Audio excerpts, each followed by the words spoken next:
Magandang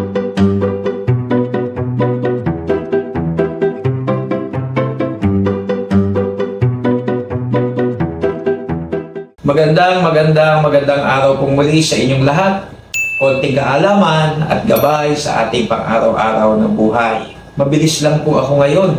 Magbibigay lang ako ng 3 letter I sa mga naglilingkod o kaya sa mga tumatayo na ginagamit na ng Diyos bilang leader. Pag sinabi pong leader ay hindi lang yung pastor. As long as na meron kang pinangungunahan o may sumusunod sa iyo, ikaw ay leader. Pwedeng leader ka ng tahanan. Pwedeng leader ka ng small group. Leader ka sa Bible study. Leader ka sa church. Leader ka pagdating sa mga palaro.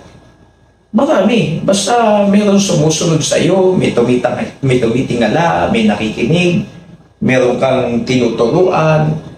Lahat tayo somehow tumatayong leader. Either sa tahanan, sa school, sa simbahan, sa mga pinangungunahan mong mga maliliit na grupo, junior church, whatever. So, bigay ko lang po itong 3 letter I na napakahalaga sa isang leader. Una, yung tinatawag na influence. Ito po 3 letter I na to ay pinag-uusapan dito sa leadership at saka sa isang tao na nagli-lead. Unang letter I po yung influence na dapat pag sinabing leader, may influence ka. Kahit nga yung mga namumuno at nauupo sa gobyerno. Kaya ibinoto yan, merong humahanga sa kanila, may sumusunod, may influence sila somehow. So kailangan po, lalo na sa lingkod ng Diyos na ikaw ay leader ng Diyos, napaka-importante ng salitang influence. At yung influence dapat na yun, hindi pangit, maganda. Okay? So, hindi lang influence. Number 2, impact. Siyempre, kapag may influence ka, ibig sabihin, may impact ka, may dating ka. Hinahangaan ka, may nakitang kakaiba sa'yo, or either ikaw ay man of action. Maganda ang iyong mga panukala. May dating.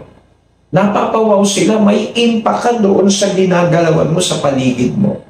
So, importante yan yung pangalawa. So, una, influence. Pangalawa, impact. Pag wala kang impact, naku, sabi nga nung kaibigan kong pastor, baka impacto ka. Okay? Kasi yung impact, lalagyan mo na lang ata ng letter O, impacto na eh. So, biro lang po yun. Pero dapat tayo, bilang mga tumatayong leader, may influence, may impact. At pangatlo, may tinatawag na integrity. Yan po yung 3 letter I. Itong integrity ay may iniingatan kang pangalan. May iniingatan kang patotoo, may iniingatan kang testimony, iniingatan mo yung pangalan ng Diyos. May iniingatan ka na ito ang problema sa tao ngayon at sa nakararami. Yung 1,000 ginawa mong mabuti, sandali nabubura sa isang pagkakamali lang. At nakakalungkot na katotohanan yan. Mas nakikita na nila isang mali, nakalimutan na lahat ng mabuting ginawa mo. Kaya napakahalaga ng salitang integrity. Although, nagsasalita po ako ngayon, hindi po ako perfecto. At itong 3 letter I na to, kailangan ko rin at gusto kong makita sa buhay ko. Influence, impact, integrity. Yung integrity na yan ay talagang kung titingin mismo ang Diyos sa iyo, makikita mula sa kaibuturan ng iyong puso na maganda ang iyong motibo, maganda ang iyong hangarin, at talagang nagliliwanag ka, blessing ka. At saka hindi ka basta makikipagkompromiso. So tandaan po natin yung 3 yan sa ating mga naglilid at mga tagapanguna. Mapapamilya, mapa-church, mapa-eskwelahan, testimony. Sa ating paglilingkod, makita ang influence, impact, integrity.